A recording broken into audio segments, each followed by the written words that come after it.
Hi everybody, my name is Sally Mizrahi. I'm your local literature major. So the topic under discussion right now is Harper Lee's Go Set a Watchman, the summer's latest literary buzz. The title, I thought, and the book were particularly appropriate for this website because Go Set a Watchman is actually a pasuk from Isaiah, Yeshayahu, Perek Kaf Aleph, Pasuk Vav. Before anything else, why don't we read that pasuk so we have some context? And I thought that this webcast could be a very interesting discussion between Harper Lee's Perush and the Judaic Perush to the same verse. Because essentially, a book's title is its ikad, or its main function, and we could really look into what she has to say about it alongside popular Jewish strains of thought. Okay, so the pasuk. I'm going to read the English version from the JPS Tanakh. Harper Lee obviously took the King James version, which is essentially the same. It's just a few word differences. Okay, so without further ado, Perek Kaf Aleph, Pasuk Vav. It says, Kiko amar Eli Adonai, le ha'amod ha'mitzapeh asher yeh yagid. For thus my Lord said to me, go set up a sentry, let him announce what he sees. Put into context, this is the Desert of the Sea pronouncement, which is Yeshayahu's prophecy on the fall of Babylon. And Yeshayahu speaks as a Babylonian in this segment of Pesukim, who sees the coming doom of Babylon. He sees it falling. And the first time that the word watchman appears is just the pasuk before, where it says, set the table to let the watchman watch, eat and drink, to up the officers, grease the shields. It's referencing what actually happened in history, which was that on the night of Babylon's fall, Belshazzar, the king of Babylon, held a massive feast, and the invading army interrupted the feast and brought down the kingdom.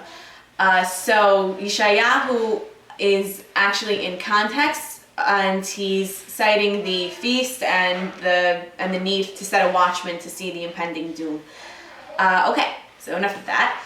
Let's go to Harper Lee, and we'll see where she first mentions her watchman, the basis for the title in her novel, and we'll see what she has to say about it. For those of you who didn't read the novel, this is a massive spoiler, but Atticus Finch, our beloved Atticus Finch, becomes a huge racist. The novel Go Set a Watchman was the original manuscript. To Kill a Mockingbird was taken from it, and in it, what we know is To Kill a Mockingbird is a flashback, and in this novel we see Atticus as an older man who's extremely bittered, who's extremely scared and nervous about the South society disintegrating, as many of them were in the 1960s, because a lot of their societal norms are being put under question, segregation, racial interactions, etc. So he's not the same Atticus. And Jean Louise Finch, who's this progressive New York adult woman at this point, is coming down to Alabama and is completely mortified at what her father has become, and is slowly realizing, what raised her, and that the man that she looked up to is not all that she thought he was. So she's talking to her Uncle Jack to try to make sense out of this discovery that the entire society that I've come to call my own are in fact committing a grave, grave sin. So Uncle Jack tells her, this is a quote from the book, it says, every man's island, Jean Louise, every man's watchman is his conscience. There is no such thing as a collective conscience. Okay. Fascinating. In a historical sense. Why? Because this is clearly the Southerners' defense from the 1960s. This is, hey, society might be one way, but I'm good, right? I don't approve of segregation. I'm okay with the way things are going. I mean, I'm my own person. I'm the individual. It's a very American idea, a very Southern Baptist idea. Interesting to note that the original title of To Kill a Mockingbird was Go Set a Watchman, but the reason that it wasn't popular and the reason why it was nixed in the end was because they felt that outside of the South, not enough people were biblically versed enough to understand it. So her commentary as a Southerner, and she was raised with the Bible and with Baptist preachers, were the let's call it the most central place of Bible as it existed in America for those days. So this was the mainstream interpretation of that verse. Go set a watchman was expanded to mean set yourself a moral conscience. Now, that's not what we saw the Peshat HaPasuk saying.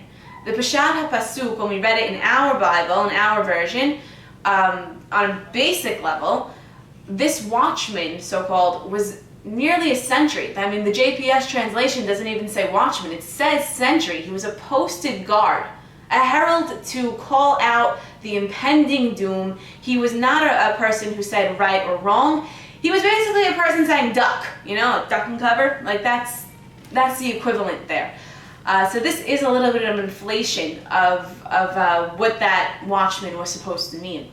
As to what Uncle Jack told her was that, even if we ran along with this interpretation of the watchman as a personal conscience and there is no collective conscience, we should be a little bit uncomfortable with that idea, especially having come off with Shabbat, a discussion of collective guilt and destruction, especially in light of that well-known pasuk that says that the third and fourth generations will be punished for the sins of their fathers. I'm going to cite now an article by Rabbi Jonathan Sachs that was published for Parashat Ki Teseh, where he actually explains it. He says that the third and fourth generations, feeling the sins of their fathers, that's a divine justice, and that what it essentially, a quote from his article, a good pull from his article,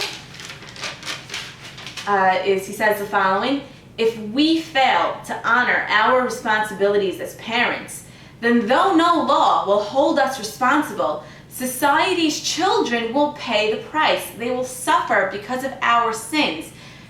It's not far-reaching to say that if you do something bad or not the greatest, your children will feel those effects. What we do in our lifetimes matter.